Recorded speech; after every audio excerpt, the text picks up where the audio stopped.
안녕하십니까. 유니TV의 김하늘입니다. 매주 화요일 전문가를 모시고 한 주간의 한반도 동향에 대해 알아보는 한반도는 지금입니다. 지난 3월 군부대를 방문하고 군사훈련을 직접 진두지휘하던 김정은은 지난주 비군사 분야의 공개 활동을 활발히 했습니다. 특히 봄 영농철을 맞아 식량 증산을 위해 주민을 독려하기도 했습니다. 한편 박근혜 정부는 출범 이후 처음으로 한미 정상회담을 가졌습니다. 북한의 이에 대한 반응 궁금한데요. 한 주간 북한 동향에 대해 자세히 알아보도록 하겠습니다. 통일부 정세분석국의 강현서 서기관께서 자리해 주셨습니다. 서기관님 안녕하세요. 네, 안녕하십니까? 네, 먼저 한 주간 북한의 내부 동향을 여쭤보겠습니다. 어땠습니까? 네, 지난주 북한 내부 동향은 큰 변화는 없었던 것으로 보여집니다. 최근 김정은이 보였던 경제, 스포츠 등 비군사 분야의 공개 활동이 계속되었고요. 경제 핵 병진 노선을 계속 강조를 하는 가운데 봄 영농철을 맞이하여서 경제 활동 동향이 계속 증가하고 있다고 보여집니다. 또한 식량 정산을 독려해 나가는 모습도 다소 늘었다고 평가가 됩니다. 네, 김정은의 비군사적인 활동이 계속된 것 같은데요. 지난주에는 어떤 곳에서 모습을 보였습니까? 네, 지난주 김정은의 공개 활동은 모두 경제와 체육 부문과 관련된 것입니다. 세부적으로 공개 활동을 살펴보면은 5월 7일 김정은은 조국 해방 정쟁 승리 기념관과 문수 물놀이장 그리고 미림 성마 구락부 건설 현장을 방문하고 점검을 하였다고 북한 매체는 보도를 하였습니다. 그리고 5월 8일에는 정전협정 60돌 경축 공연을 준비하고 있는 은하수 간현악단을 방문 점검을 하고 관련된 창작가와 예술가들을 격려하는 모습도 보였습니다. 또한 5월 13일에는 만수대 창작사를 방문을 하였고 조선인민내무군의 협주단 공연을 관람하기도 하였습니다. 네, 최근에 북한의 식량 증산 독려 활동이 이어지고 있지 않습니까? 이를 통해서 북한의 식량난 상황을 엿볼 수 있을까요? 예, 북한은 기본적으로 농업과 경공업을 강조해 오고 있습니다. 이런 좀 다른 측면에서 본다면은 북한에게 있어서 농업과 경공업의 부분이 가장 해결하기 힘든 부분이다라고 생각할 수도 있을 것 같습니다. 이러한 측면에서 5월 봄 영농철을 맞이하여서 북한은 식량 정산의 필요성을 강조하고 있다고 하겠습니다. 이를 북한식으로 표현하면 먹는 문제를 해결하자는 것입니다. 그래서 구체적으로 5월 8일 그리고 5월 10일자 노동신문 등을 살펴보면은 세계적인 식량 부족으로 식량을 사올 때도 또 보태줄 나라도 없는 현실에서 자급자족이 필요하다라고 주장을 하고 있습니다. 그리고 전국적인 강냉이 심기 성과 등 농업 부분에 있어서 경제 성과를 계속 강조를 하면서요. 먹는 문제의 해결이 경제 강국 건설에 있어서 가장 중요하다. 그러니까 전민의 식량 정산에 나서야 한다라고 하는 주장을 하고 있는 것입니다. 네, 대남 동향은 어땠는지 또 궁금한데요. 특징적인 것이 있었습니까? 예, 지난주에도 북한은 기존에 비난했던 소재 등을 활용해서 대남 비난을 계속했습니다.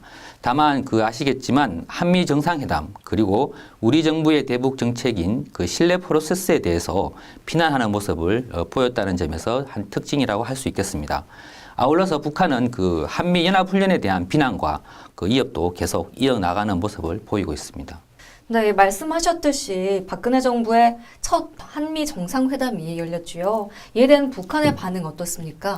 네, 북한은 정상회담이 열리던 기간 중에 5월 9일 노동신문 단편 그리고 5월 10일 조평통 대변인의 중통기자 질의 답변의 형식을 통해서 한미 정상회담과 박근혜 정부의 대북 정책에 대한 비난을 하고 있습니다.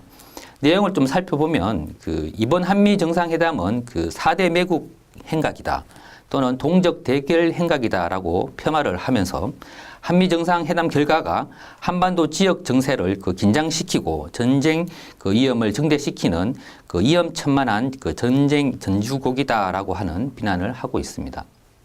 네, 이 앞서 박근혜 정부의 대북 정책인 이 신뢰 프로세스에 대한 비난도 있었다 말씀을 하셨는데요. 구체적으로 어떤 내용을 담고 있습니까? 네, 북한은 그 5월 10일 조평통 대변인의 중통 기자 그 질의 답변에서 한미 정상회담에 대한 비난을 하면서 신뢰 프로세스에 대한 비난 입장도 발표를 했습니다. 북한이 보도한 내용을 살펴보면 신뢰 프로세스는 그 비핵 개방 3천, 그 지난 정부의 비핵 개방 3천을 포장만 바꾸어서 다시 내건 대결 정책이다라고 비난을 했습니다. 한편 그 조평통 대변인 중통 기자 질의 답변의 마지막 부분에서는 그 북한은 지금 정부에 대해서 인내심을 가지고 주시하고 있다며 우회적으로 우리 정부의 대북 정책의 변화를 지켜보겠다 하는 입장을 간접적으로 시사하기도 했습니다. 네, 또 이 북한의 서남사령부 보도를 통해서 한미 연합훈련에 대한 비난도 있지 않았습니까? 네, 그 북한은 그 동서해상의 한미 연합훈련에 대해서 즉시 반격하겠다 또는 적 대응 시 로켓 부대 행동을 개시하겠다. 또한 북한의 최고 사령부가 최종 비준한 작전 계획에 따른 군사 행동을 강조하면서 도발 위협도 병행하는 모습을 보여주기도 하였습니다. 네, 이 도발 위협이 다시 재개되는 건 아닌가 우려도 좀 되는데요. 이 대외적인 북한 동향은 또 어땠습니까? 네, 북한은 지난주 그 북한의 대동향에 있어서 주목할 만한 변화는 없었던 것으로 보여집니다. 그동안 늘 비난해 왔던 그 내용이 반복되고 있다고 보시면 되겠습니다. 다시 말씀드리면 북한은 비핵화를 전제한 그 미국의 대화 제의 그리고 한미 합동 훈련 또 미국 내 대북 제재 강화 법안 발의 등에 대한 내용을 소재로 해서 비난을 계속 이어나가고 있다고 보시면 될 것 같습니다. 또 이 한편으로 그 북한에 억류되어 있는 배준호 씨에 대한 북한의 또 다른 보도가 있었잖아요. 네. 구체적으로 어떤 내용이었습니까? 예, 북한은 5월 2일 그 미국 국적의 그 배준호 씨에게 15년 노동 교화형에 선고한다고 보도를 했습니다. 이에 대해서 미 국무부는 5월 3일 그 정례 브리핑을 통해서 북한의 그 사법 체계에서는 정당한 절차와 그 투명성이 부족하다라고 하는 우려의 입장을 표명을 했습니다. 이러한 미국의 입장에 대해서 북한은 5월 9일 그 중통 보도를 통해서 배준호 씨가 변호를 거절했다. 그리고 범죄 사실을 전부 인정하였다라고 하면서 그 범죄는 객관적으로 증명되었음을 다시 한번 주장하기도 했습니다. 네, 지금까지 한 주간 북한의 주요 동향에 대해 알아봤습니다. 이번 주 주목할 만한 북한의 행사나 일정이 있습니까? 네, 이번 주에는 그 북한의 주요한 내부 행사는 없는 것으로 파악이 됩니다. 네, 그러면 향후 북한 동향을 전망해 보지요. 이 대내적인 북한의 움직임에 대해서 어떻게 보고 계십니까? 예, 북한은 그 지금 대내적으로 당분간 경제 성과 도출 부분에 대해서 주력해 나갈 것입니다. 그리고 내부 체제 결속도 함께 병행해 나가는 모습을 보일 것으로 전망이 됩니다. 네, 대남 대외적인 측면 또한 주시하지 않을 수 없는데요. 전망이 어떻습니까?